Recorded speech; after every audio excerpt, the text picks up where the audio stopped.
Voltamos com o Folha no Ar, primeira edição, 8 horas 11 minutos. Estamos aqui nos estúdios da Folha FM com Arnaldo Neto, Aloysio Abreu Barbosa, Dr. Cristiano Miller. Vamos lá, Aloysio e Arnaldo, seguindo aí com o assunto.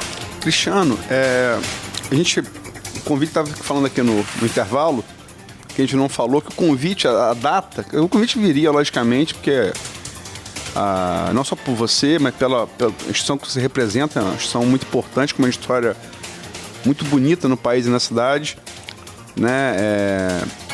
Sobretudo no período da secessão da ditadura, brigou por prerrogativas de defesa do indivíduo, né?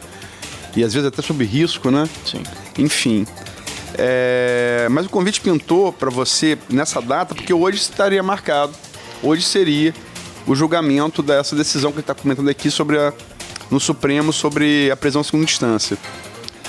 E eu falei, quer dizer, mas antes, mas a gente fala muito disso, Lula, mas revogada a prisão em segunda instância, isso afetaria, eu não sei, a população carcerária brasileira qual é, e nem dizer qual dela, o percentual dela está presa em segunda instância.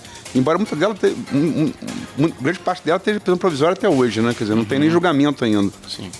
Mas isso afetaria todo o ordenamento jurídico e quer dizer, prisional do Brasil. Quer dizer, isso abriria caminho jurídico para, sei lá, milhares de pessoas. Se o Supremo modificar o entendimento dele, certamente em poucos dias você terá a soltura de muitos presos, né? Talvez milhares de presos. Atualmente a população carcerária do Brasil é em torno de 700 mil pessoas, né? Eu não tenho... Esse cálculo foi feito na época da decisão monocrática do Marco Aurélio. Disseram, né? Olha, 20 mil ou 30 mil. E entre eles, pessoas presas de alta periculosidade. Alta periculosidade. Tem todo um reflexo em cima disso, não resta dúvida. Mas é preciso que a gente entenda que o ordenamento ele funciona para todos os casos, né? Não adianta a gente analisar, como você estava pontuando, né? É evidente que o caso Lula é emblemático e ele que levou, ele que aprofundou toda essa discussão acerca da prisão em segunda instância. Mas não é possível que a gente analise o caso Lula isoladamente, como sendo o único que vai ser atingido por esse julgamento. Realmente ele tem um reflexo enorme, mas é preciso que a gente também compreenda isso, né? Ou seja, o entendimento a que chegar ao Supremo, que não dá essa instabilidade, mas o entendimento que chegar ao Supremo é preciso que seja realmente estendido para todas as situações. Você, claro, quando você vai decidir alguma matéria, você necessariamente pensa nos reflexos, mas você não pode deixar de decidir com base nos reflexos que isso vai acontecer.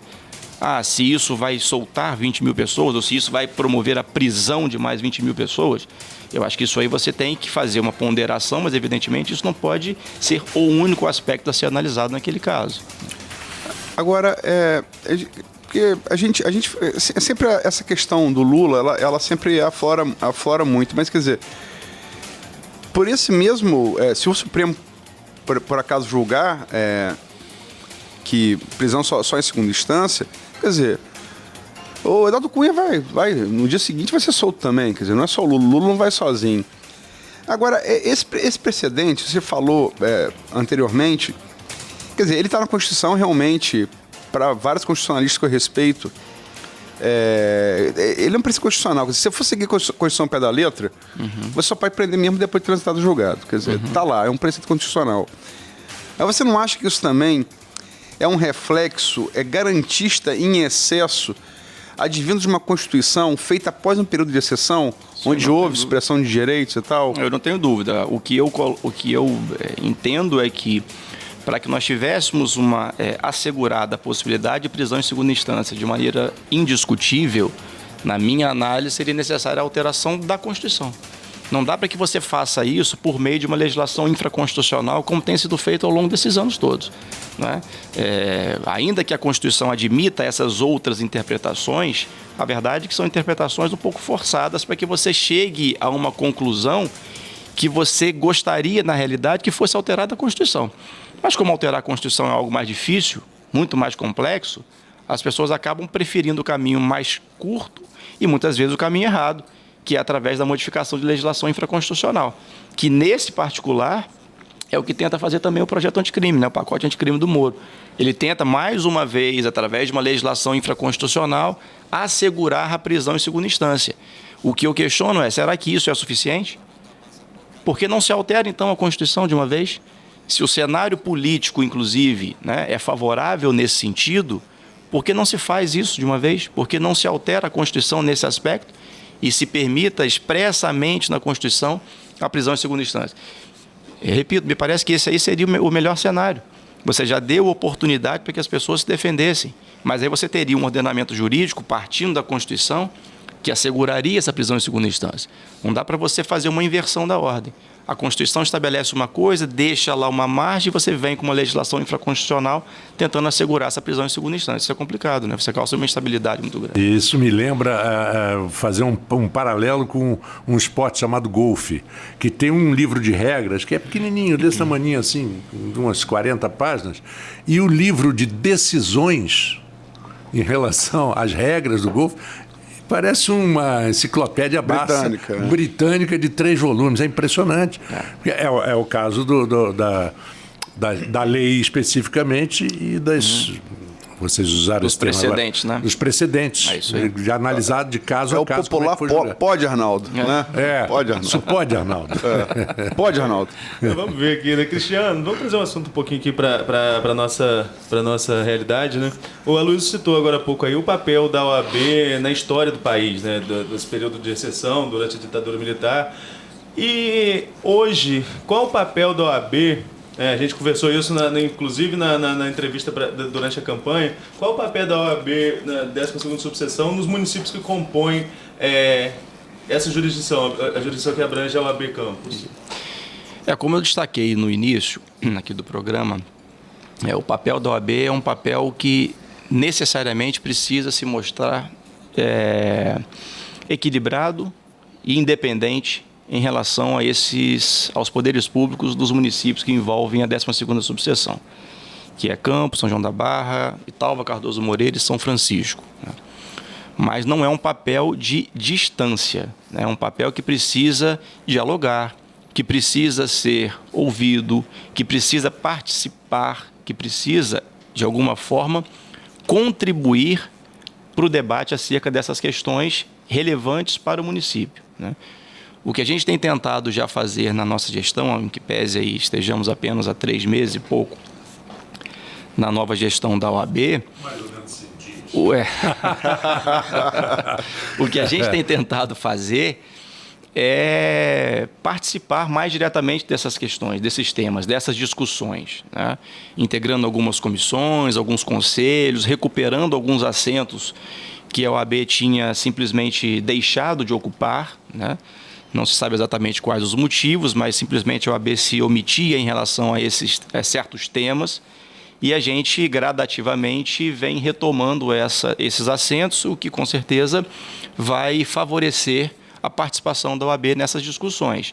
Então, nesse cenário envolvendo os municípios, o nosso papel é nesse sentido, relativo à sociedade como um todo, fora, evidentemente, a advocacia.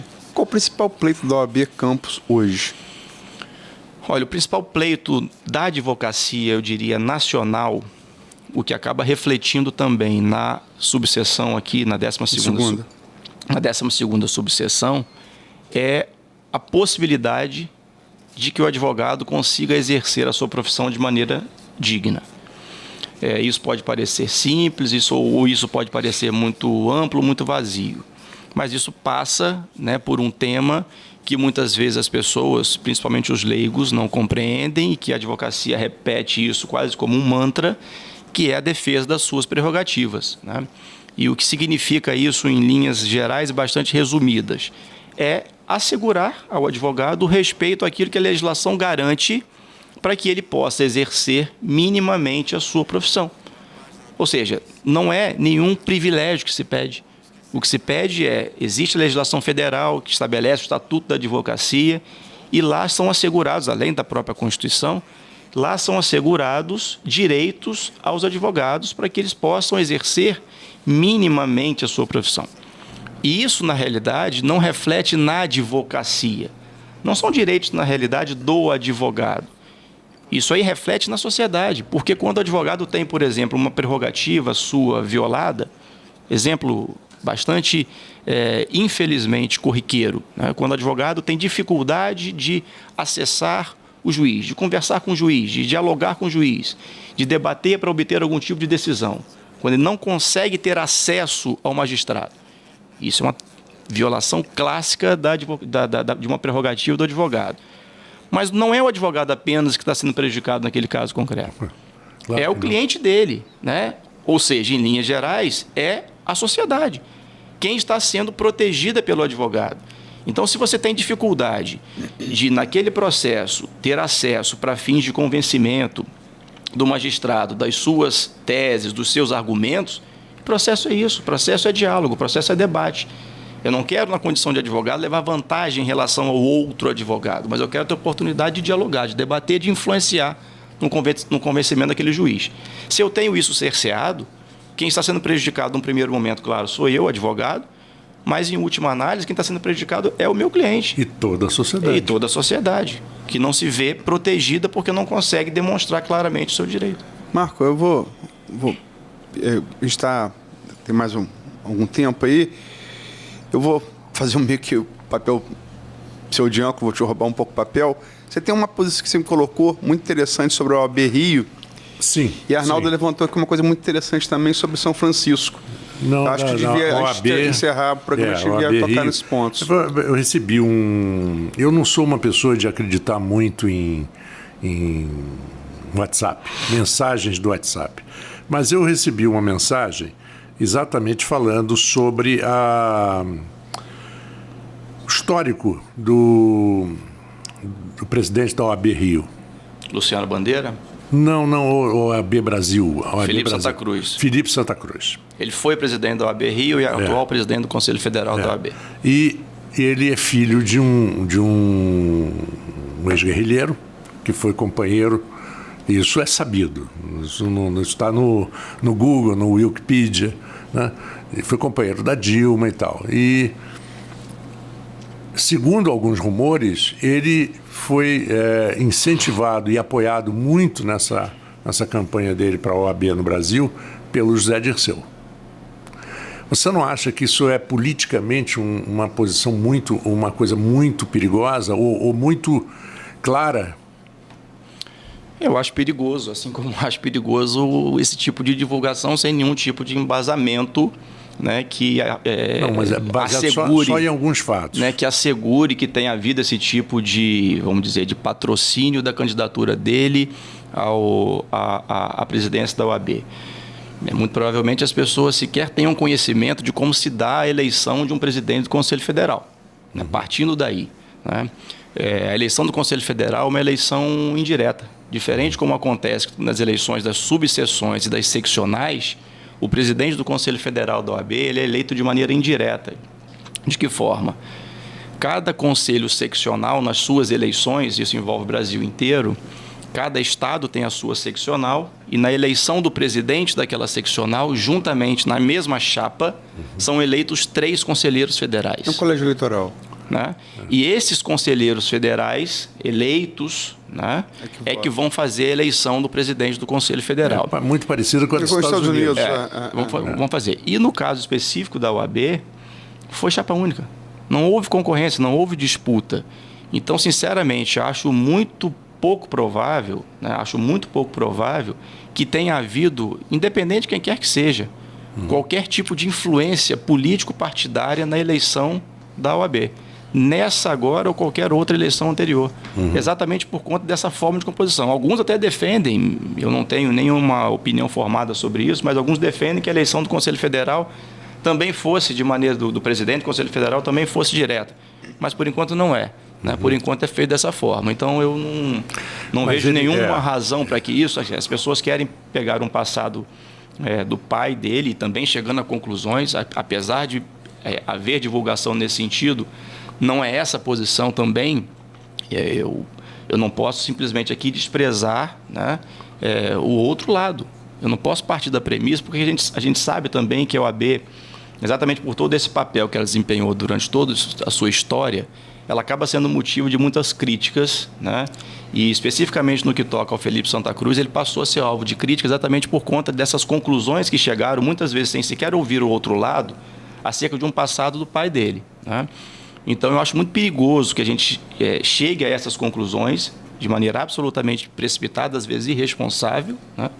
E propague isso como se fosse verdade, como se todas as manifestações dele fossem manifestações políticas, quando na realidade não tem nada disso. É porque necessariamente um filho não tem a ver isso, com a posição política do pai. Agora, o Adi Damus, por exemplo, aqui na OAB Rio, era de uma militância petista. Pois é, aí conheci tanto que se elegeu deputado pelo PT, aí, saiu da OAB para... Especificamente com relação ao Adi, veja, aí eu faço até uma observação.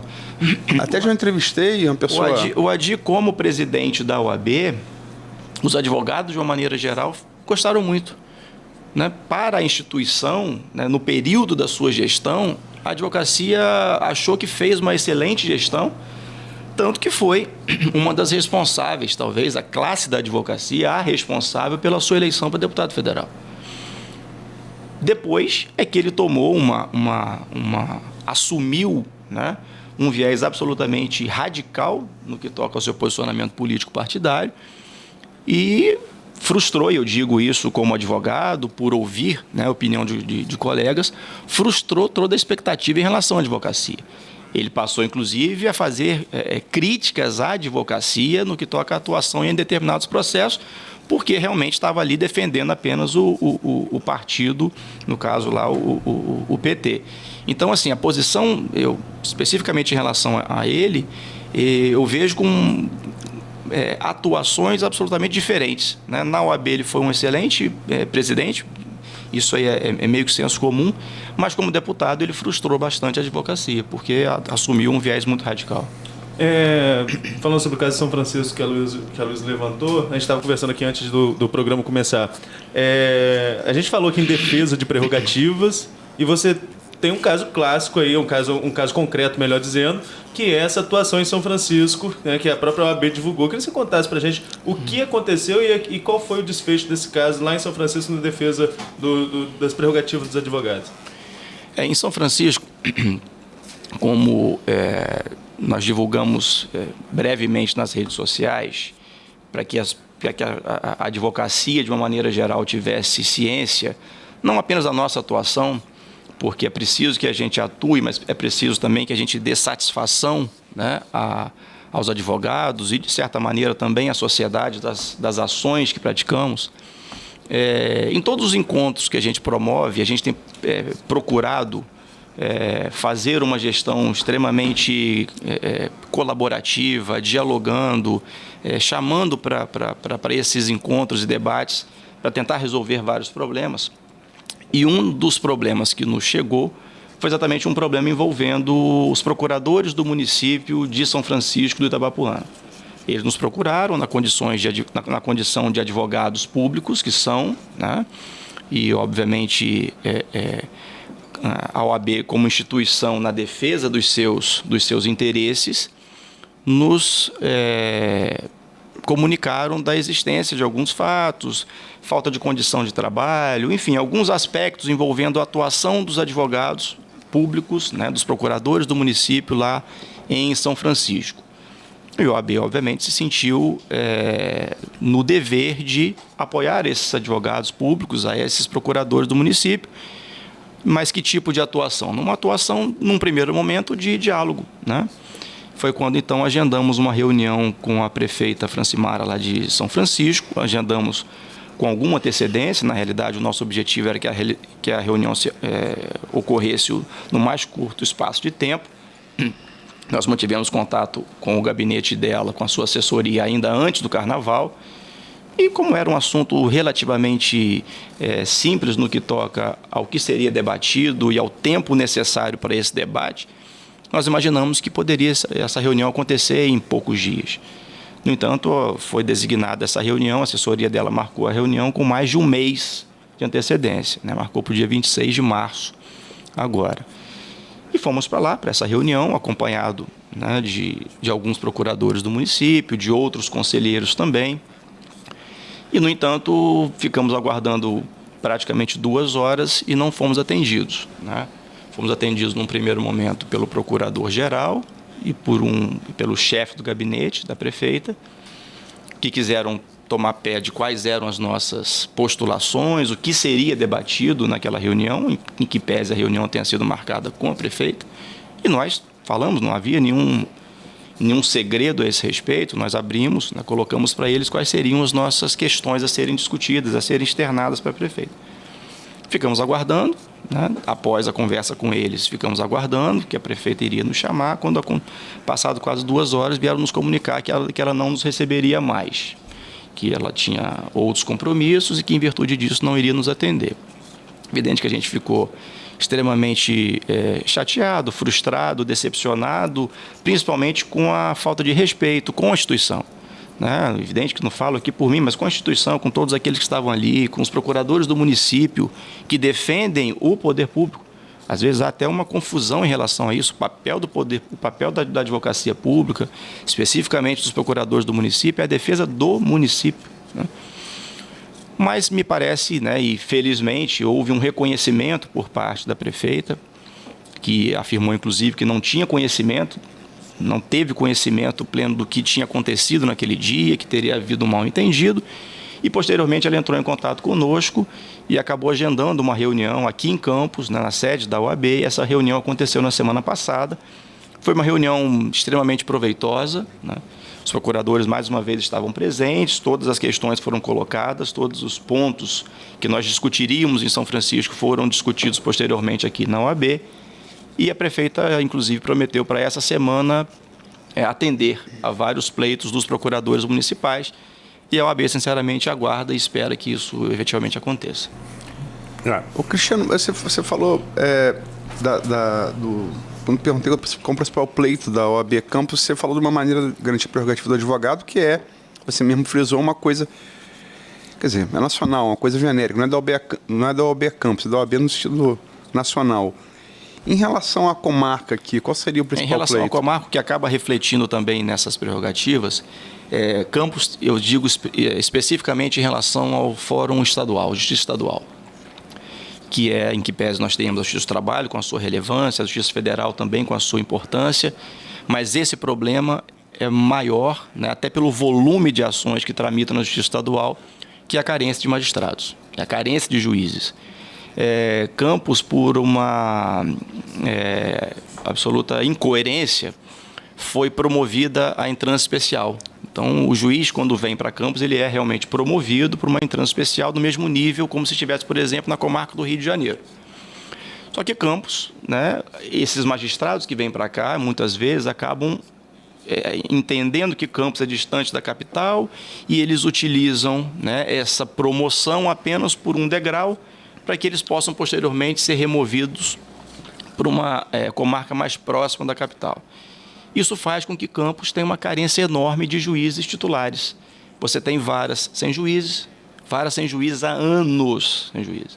Nós temos 5 varas cíveis em Campos, nós temos 3 varas de família, 3 varas de criminais, 2 juizados especiais cíveis, 1 juizado criminal e 1 vara de infância e juventude. Só nas varas cíveis, por exemplo, nós temos 5, nós temos atualmente 3 varas sem juiz titular. Então, assim, mais da metade das varas cíveis não tem juiz titular. O cenário parecido nós temos nas varas criminais. Isso é péssimo para todos, né? Para toda a população, para os jurisdicionados, e é péssimo, óbvio, para a advocacia. Você não consegue, com todo o esforço e com toda a dedicação que muitas vezes os juízes substitutos desempenham naqueles casos, você não tem, na realidade, condição de você tomar pé dos processos. Muitas vezes você atua naquela vara ali por 1 mês, 2 meses. Você não toma conhecimento do que está acontecendo e sequer conhecimento da gestão daquele cartório, daquela vara, daquela serventia. Isso é muito relevante. Às vezes, no dia a dia, você pode não se dar conta disso, mas o funcionamento de um cartório é fundamental para que os processos tramitem de maneira regular. Então, um pleito em que, embora eu reconheça que não seja um pleito fácil, porque envolve muitos outros fatores, mas é o pleito da titularidade nas varas de Campos de maneira mais concreta. Bom, são 8 horas e 36 minutos.